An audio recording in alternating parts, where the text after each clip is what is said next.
It's 8:56 na po ng gabi dito sa Pilipinas, mga kapwa ko Pilipino, dito po sa ating kapuluan at mga overseas Filipino workers naman sa iba't ibang dako ng mundo. Ricky Rivera po.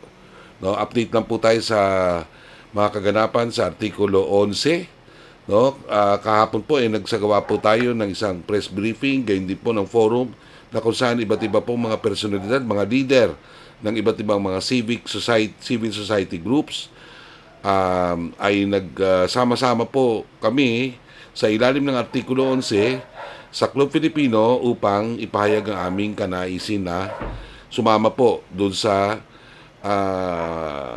mga demonstrasyon o marchang bayan dito po sa Luneta at sa People Power Monument na magaganap po sa September 21, which is the commemoration of the martial law declaration of the former President Ferdinand Marcos Sr., yung tatay po ni Ferdinand Bongbong Marcos.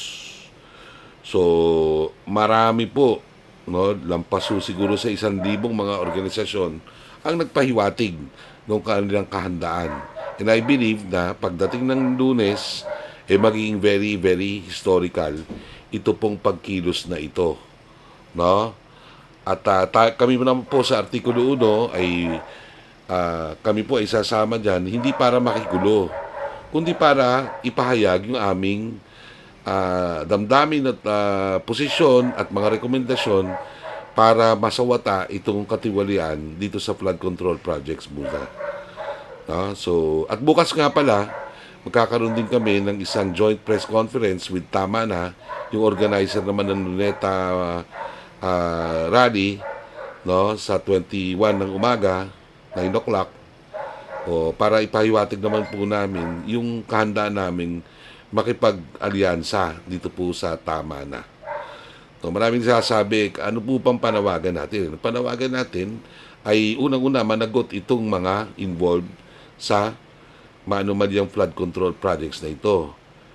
At hindi lang sila dapat kasuhan ng kriminal, kundi i-freeze na rin ang kanilang mga assets, which ginawa na rin sa pamamagitan ng isang memo yata ni DPWH Secretary Vince Dizon na pinifreeze yung mga bank accounts ng mga na-involved dito po sa naman yung flood control projects, pero doon pa lang sa isang area sa Bulacan. So marami pa huyang siguro darating, no? At ang gusto kasi ng taong bayan makita po na unang-una under control ang ating Pangulong Ferdinand Bongbong Marcos, at number 2 na seryoso talaga siya at hindi lang siya gumigimik, no, bilang isang politiko na nagsasabi na siya po ay kaisa ng taong bayan sa galit, at kung di nga lang daw siya presidente, sasama din siya magmarcha. Pero kung ako sa kanya, sumama siya dun sa dalawang rally na ito para maipaliwanag niya, no, yung kanyang sarili. Kasi inaakusahan siya ni Vice Presidente Sara Duterte na baliwala yung kanyang mga ginawa, mga pronouncements, dahil nga daw involve yung mga malalapit niyang mga kaibigan at kamag-anak. Lalo tigit itong si Speaker Martin Romualdez. By the way, si Speaker Martin Romualdez is being rumored to tender his resignation or leave of absence tomorrow sa lower house, no? Para masagip ang lower house doon sa kakahihiyan. Kasi habang tumatagal, dumadami po talaga ang mga Pilipinong galit na galit dito sa nangyari. At they are asking for blood.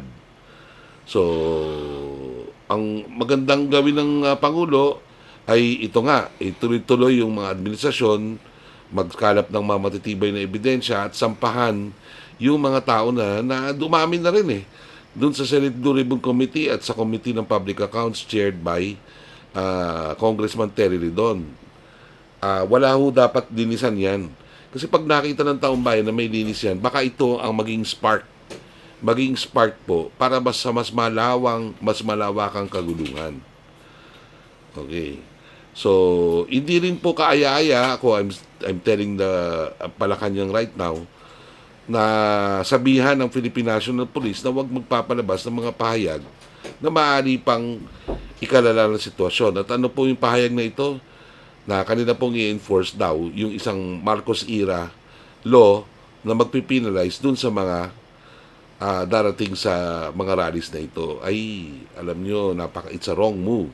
Kasi ginawa na ho yan ng mga previous administration. In fact, nung panahon ng tatay ni Bonget, ginawa ho nila yan, but to no avail. No? Nung EDSA DOS din, ganun din ang ginawa. No? But to no avail. Kung ako sa kanila, hayaan na lang nila na magpahayag ng kanilang mga damdamin itong mga taumbayan.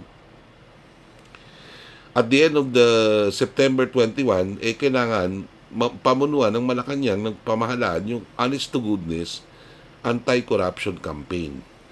Sapagkat ako'y naniniwala, hindi yung ICI ang mag-aano niyan kundi dapat i-institutionalize ang anti-corruption sa ating pamahalaan o sa ating bureaukrasya.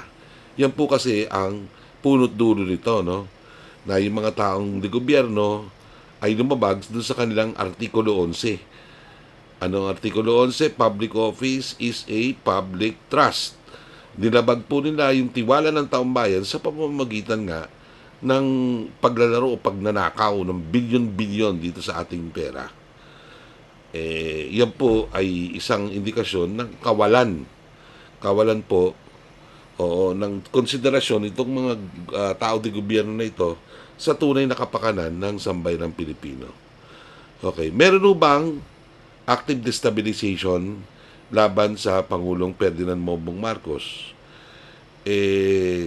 Base po dun sa mga gumugulong ng mga balita ay maaring meron. No, maaring peron. Meron ho bang direktamenteng banta sa buhay ng ating Pangulong Ferdinand Bongbong Marcos Jr.?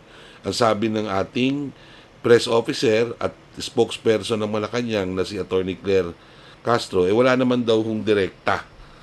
Wala ho daw napapansin ang mga intelligence services natin na mayroong banta sa buhay si Pangulong Bongbong. Pero may narinig ho tayo mga grumblings, no? Sapagkat mismong ang mga military daw, especially sa mga junior officers, galit sa mga nangyayari. Pero will it be enough? Will it be enough for us to see, no, na mayroong isang grupo mula sa Armed Forces of the Philippines o Philippine National Police na gagalaw para manawagan ng pagpapalit o resignation nitong ating Pangulong Ferdinand Bongbong Marcos? Sa ganang akin po, ito po ang analysis ko dyan. Granting, kunyari lang, na talagang meron. Ang unang-una po niyang question is, may tagumpay ba yan? Mapipwersa ba si Pangulong Ferdinand Bongbong Marcos Jr. na mag-resign?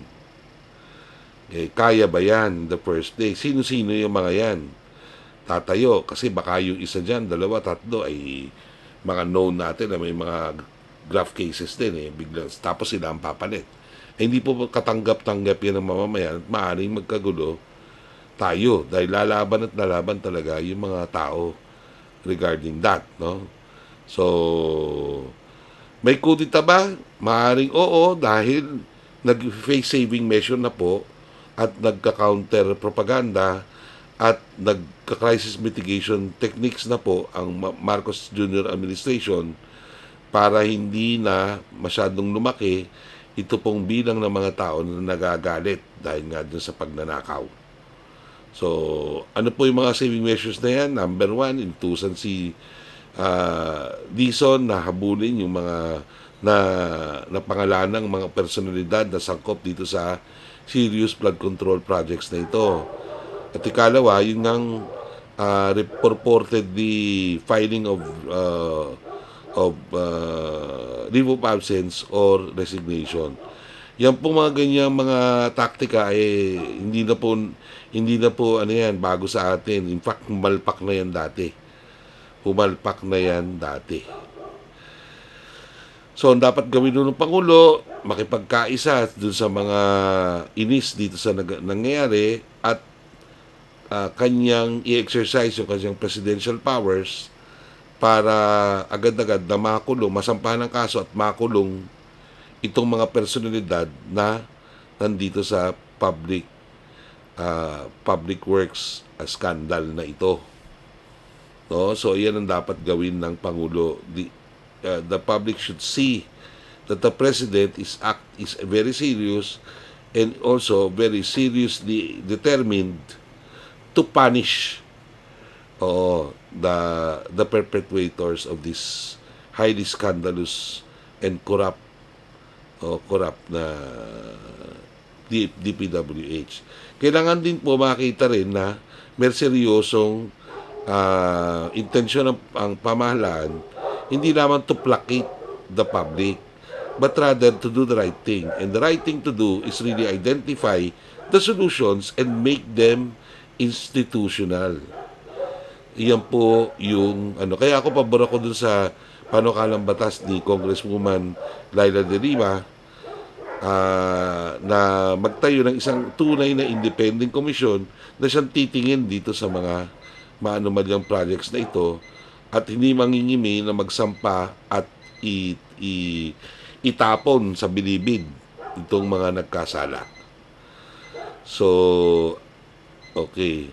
May sapat ba ang puwersa ang Duterte Group sa halimbawa para that would cause sa resignation ng ating Pangulong Ferdinand Bongbong Marcos Sr.? Ang sagot ko po ay depende yan sa bilang ng kanilang hanay. At base po sa mga nakikita ko dun sa mga nag-join po dun sa Maisug, hindi po na sapat yan para ma-justify nga sa mata ng sandatahang lakas na seryoso sila na mabago yung kanilang mga tungkulin at mga estado sa buhay. No? So, ang tabayanan po natin yan, naniniwala tayo na pwedeng mag-survive politically itong si Marcos Jr. Kapag deftly na-handle itong krisis na ito at mapanagot niya yung mga tao na dapat managot dito po sa bruhahan na ito, ika nga. So, subscribe and like. Ano sa tingin ninyo? Maaari bang magpalit ng pamahalaan dahil sa iskandalong ito? At pangalawang tanong, kayo pa pabor na yung Vice Presidente maging presidente sa sandaling siya ay magtender rin ng kanyang resignasyon, o kaya po ay ito pong aside from yung kanyang mga personal assets po, ng mga ipon, etc., yung mga kanyang jewelry, payag po ba ang dating Pangulo na siya mismo ay mag-submit dun sa trial, no, against graft and corruption. So, ang tabayanan po natin yan, no, naping exciting na magaganap. Huwag niyong kalilimutan, subscribe, like yung aming Artikulo 11 Facebook, Artikulo 11 YouTube. Okay? So, hanggang sa muli po, ang tabayanan, very serious ito. No? Baka ito ay mauwi sa hindi inaasahan na mga bagay-bagay. Okay? Maraming salamat po.